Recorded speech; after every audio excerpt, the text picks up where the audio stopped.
Hello friends, आप सभी को डिजिटल साइंस हब में स्वागत है। हम लोग पिछले वीडियो में विमीय विश्लेषण के बारे में पढ़ रहे थे, जिसमें से विमीय विश्लेषण होता क्या चीज़ है पढ़ चुके थे और विमीय विश्लेषण के अंतर्गत कितने पॉइंट्स आते हैं। ठीक, विमीय विश्लेषण के अंतर्गत 4 पॉइंट्स आते हैं। पहला पॉइंट, भौतिक नियतांक की विमा एवं मात्रा के ज्ञात करना। जैसे कि जो कांस्टेंट होता है नियतांक में क्या चीज, एक कांस्टेंट मान पाई 22/7 होता है, ये एक प्रकार का कांस्टेंट मान होता है, ठीक है ना। लेकिन इसको हम लोग भौतिक नियतांक नहीं कर सकते। भौतिक नियतांक जैसे हम लोग बोल सकते हैं कैपिटल जी, ठीक, स्मॉल जी, एब्सोल्यूट नॉट, ये सारे की सारे जो हैं वो अब कौन सा नियतांक है, फिजिकल कांस्टेंट है, भौतिक नियतांक है, ठीक है ना। तो इनके विमा और मात्रा के ज्ञात करना, जो हम लोग इसके बारे में जानकारी प्राप्त कर चुके हैं, ठीक है। सेकेंड पॉइंट आता है भौतिक राशि के समीकरण की सत्यता की जांच करना। जैसे कि S = ut + ½ at², ये एक प्रकार का क्या है, फॉर्मूला है। इस फॉर्मूला में 3 पद हैं, इन तीनों पद की जो विमाएं होगी वो बराबर होगी, ये भी हम लोग पढ़ चुके हैं, ठीक है, समझ में आ रहा है।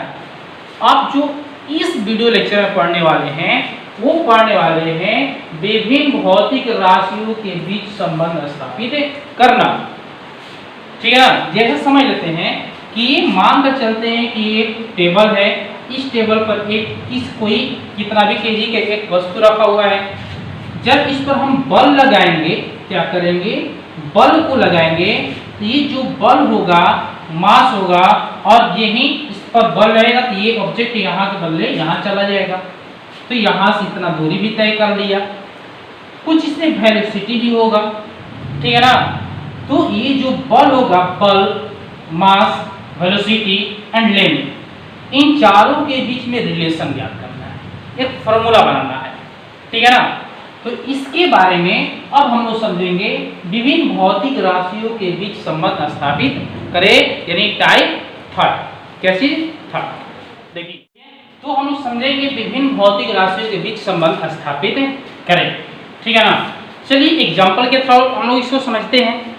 तो जैसे हम लोग मान के चलते हैं कि यहाँ पर एक पेंडुलम सबको समझता होगा, पेंडुलम घड़ी में देखे होंगे, लोलक होता है।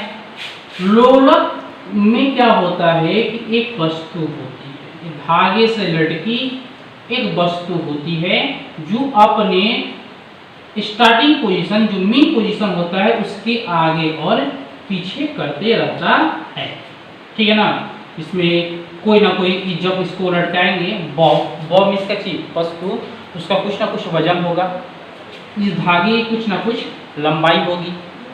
ये बॉब यहाँ से यहाँ तक जाने में कुछ ना कुछ तो टाइम लगाएगा ही लगाएगा, ठीक है ना। पृथ्वी के द्वारा भी इस पर कुछ ना कुछ गुरुत्वाकर्षण बल लगेगा। जाहिर सी बात है, इस धागे को यहाँ से कट कर दिए, ये बॉब कहाँ चला जाएगा, नीचे चला जाएगा। इसका मतलब क्या है, ये गुरुत्वीय त्वरण भी क्या करी, नीचे इस वस्तु पर बल लगा रही है, नहीं लगा रही है। तो यहाँ पर जो होगा जी, ठीक है, ये 4 पॉइंट। तो ये जो आवर्त काल है, मास है, ग्रेविटेशनल एक्सेलरेशन है, और लेंथ है, यानी समय, द्रव्यमान, गुरुत्वीय त्वरण और लंबाई, इन चारों के बीच में रिलेशन क्या है, ठीक है ना। क्या जो आवर्त काल होगा वो मास पर निर्भर करेगा, मास इसका द्रव्यमान पर निर्भर करेगा। सोचिए या जो है आवर्त काल यहाँ से यहाँ तक जाने में, अगर ये सपोज शुरू में 5 केजी का बॉब है, बल्ला है, ठीक है ना, इसमें हम लोग 10 केजी का बढ़ा दिए, क्या इस पर ये जो आगे पीछे कर रहा है वो कम करेगा, ये सोचने वाली बात है, यस या नो, ठीक है। क्या लेंथ को बढ़ा घटा देंगे तो क्या ये आगे पीछे कम करेगा, ये भी सोचने वाली बात है नहीं है। तो इन्हीं तीनों के बीच में क्या करना, चारों के बीच में रिलेशन स्थापित करना है, और रिलेशन स्थापित करने के बाद मालूम चलेगा कि जो आवर्त काल है इन तीनों में किन किन बातों पर निर्भर कर रही है, ठीक है ना। तो ये सपोज मान कर चलते हैं, ठीक है ना, एक्शन में हो या ना हो वो तो बात की बात है, लेकिन हम लोग मान कर चलते हैं कि जो आवर्त काल है, क्या है, आवर्त काल है, यानी t जो है t वो द्रव्यमान पर निर्भर करेगा, गुरुत्वीय त्वरण पर निर्भर करेगा, ठीक है, और लंबाई पर सपोज मान कर चलते हैं, हो या ना हो तो बात की बात है, ठीक है ना। तो हम लिख सकते हैं यहाँ पर ऑब्जेक्ट, देखिए लिख सकते हैं कि एक सरल लोलक का आवर्त काल, ठीक है ना, माना, ठीक है। अब एक्चुअल हम जानते हैं नहीं ये इसमें से किस पर डिपेंड कर रहा है, किस पर निर्भर नहीं कर रहा है। आवर्त काल निम्न बातों क्या चीज पर निर्भर करता, ठीक है ना। कौन कौन पॉइंट है भाई, तो पहला हम लिख सकते हैं लोलक का द्रव्यमान, यानी एम पर निर्भर करता है कि नहीं करता है। लिख सकते हैं लोलक की लंबाई, क्या ये एल पर निर्भर करता है या नहीं करता है। और तीसरा लिख सकते हैं गुरुत्वीय त्वरण, क्या ये जी पर निर्भर करता है कि नहीं करता है। समझ में आ रहा है कुछ, यस या नो। तो हम लोग देखते हैं अब यहाँ समझते हैं।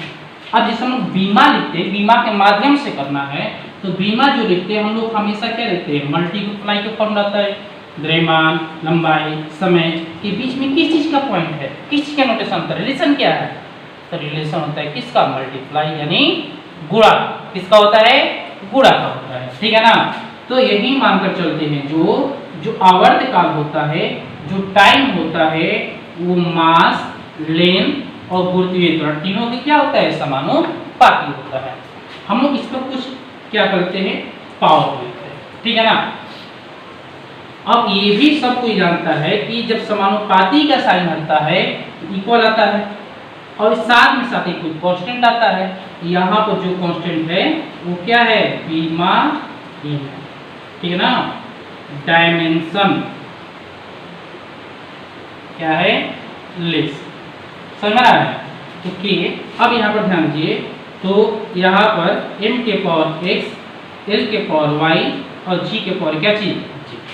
अब क्या करेंगे कि दोनों तरफ का क्या किया जाए, दोनों तरफ की बीमाओं को लिखा जाए। लिखिए भाई, देखते देखिए, ये समय है तो m तो 0 होगा, l भी 0 होगा, t क्या होगा, 1। समझ में आ रहा नहीं रहा, सोचिएगा। ये है जो बीमा ही पहले ही बोल दिया है, इसका तो हम कोई डायमेंशन लिख नहीं सकते हैं। तो यहाँ पर m द्रव्यमान है, द्रव्यमान का होता है m, लेंथ का होता है l, और एक तरवाड़ा है, हम बताए हैं पिछले लेक्चर में, देखिएगा, ठीक है ना। इसको समझने के लिए पहले आप लोग पिछले वीडियो को देखिए। तो g त्वरण का होता है l t के पावर माइनस क्या चीज, 2, ठीक है ना। हम लिख सकते हैं l t के पावर माइनस 2, z है तो पावर में लगाएंगे, समझ में रहा है। अब देखिए यहाँ पर,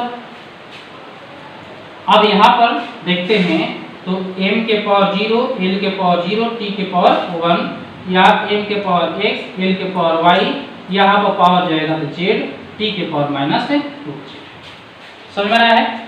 अब यहाँ पर समझते हैं, देखिएगा, अब यहाँ पर क्या होगा, अब क्या करेंगे हम लोग, दोनों तरफ के जो सेम बीमा है, जैसे मास के द्वारा l और t, ये तीनों आपस में क्या हो जाएगा, बराबर हो जाएगा, ठीक है ना।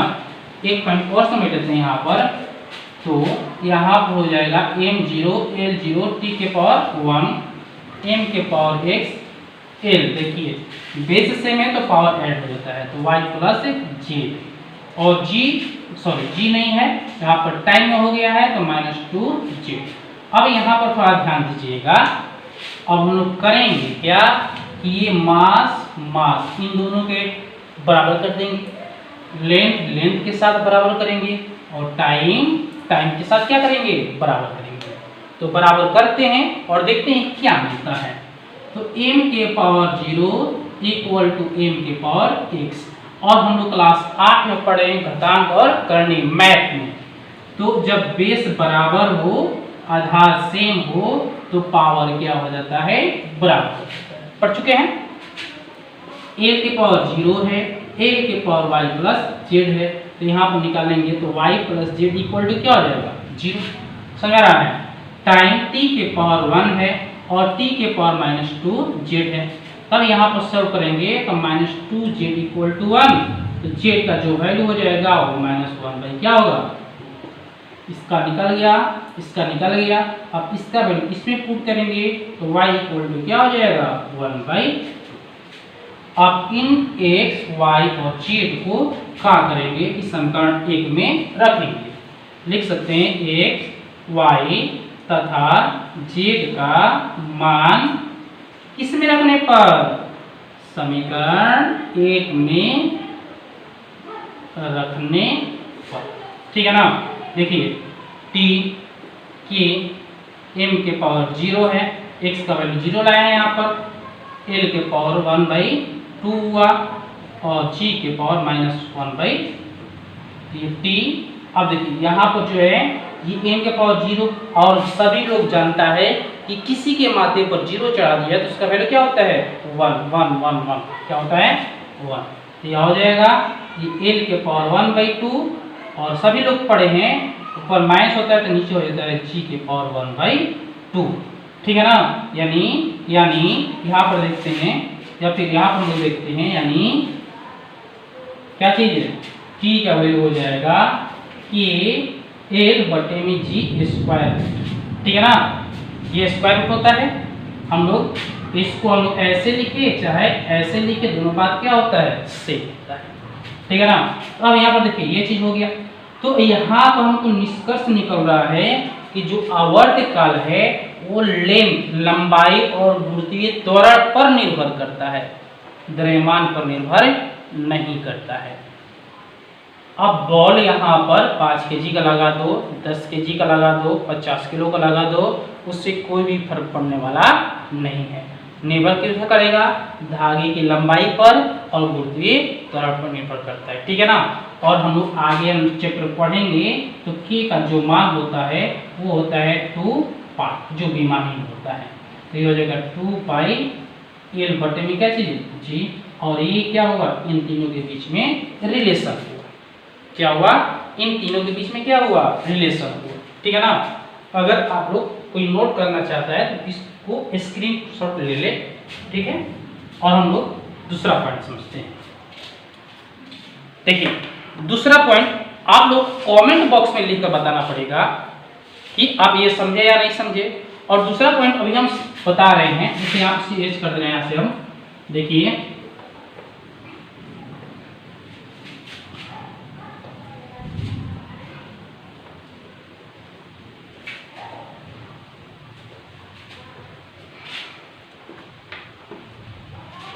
यहाँ पर मान लीजिए एक टेबल है और टेबल पर एक वस्तु को रखिए है। ठीक है ना, जिसका द्रव्यमान m है और इस पर हम फोर्स लगा रहे हैं, बल लगा रहे हैं। तो जब बल लगाएंगे तो क्या क्या परिवर्तन आएगा, बल लगाएंगे तो क्या क्या परिवर्तन आएगा। जाहिर बात है ये जो वस्तु है वो यहाँ पर आ जाएगा, बल लगाने के बाद कुछ लेंथ भी होगा और कुछ क्या होगा, वेलोसिटी भी होगी। तो आपको ये बताना है सॉल्व करके नीचे कमेंट बॉक्स में कि एक जो होता है ये l और वेलोसिटी v, इन तीनों में किन किन पर डिपेंड करता है और किस किस पर डिपेंड नहीं करता है। ठीक है। तो अब बताइएगा। ठीक है, नहीं तो हम नेक्स्ट क्लास वीडियो में क्या करेंगे, सॉल्व बताएंगे। ठीक है। Thank you.